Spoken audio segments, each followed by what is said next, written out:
Hello বন্ধুরা, study motivation YouTube চ্যানেলে তোমাদের সকলকে স্বাগত। আজকে আমি তোমাদের সামনে স্বাধীনতা দিবসের খুব সুন্দর একটি বক্তব্য তুলে ধরব। যাদের রক্ত দিয়ে লেখা ভারতবর্ষের নাম, তাদের সকলকে জানাই আমার প্রণাম।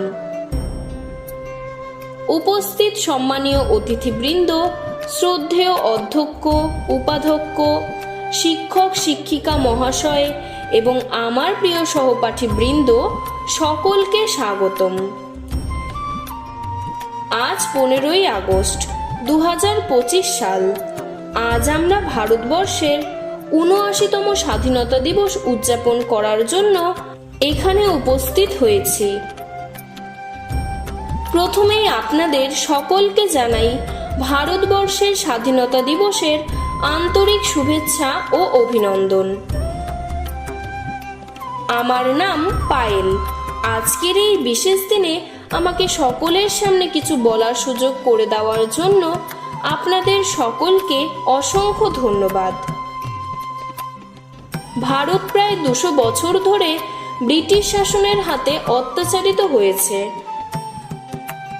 ভারতবর্ষকে এই পরাধীনতার বেড়াজাল থেকে মুক্ত করতে আত্মবলিদান করেছেন শত শত দেশপ্রেমী বীর বিপ্লবী।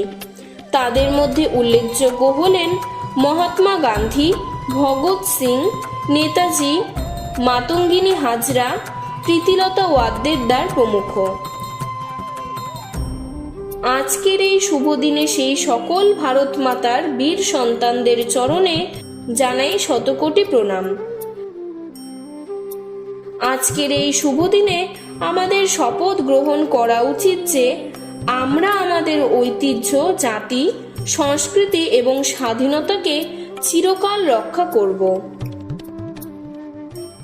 আমাদের ভারতকে একটি শক্তিশালী, সমৃদ্ধ এবং সুখী জাতি হিসেবে গড়ে তুলতে হবে। আমাদের ভারতকে আমাদের স্বপ্নের দেশ হিসেবে গড়ে তুলতে হবে। জয় হিন্দ, জয় ভারত।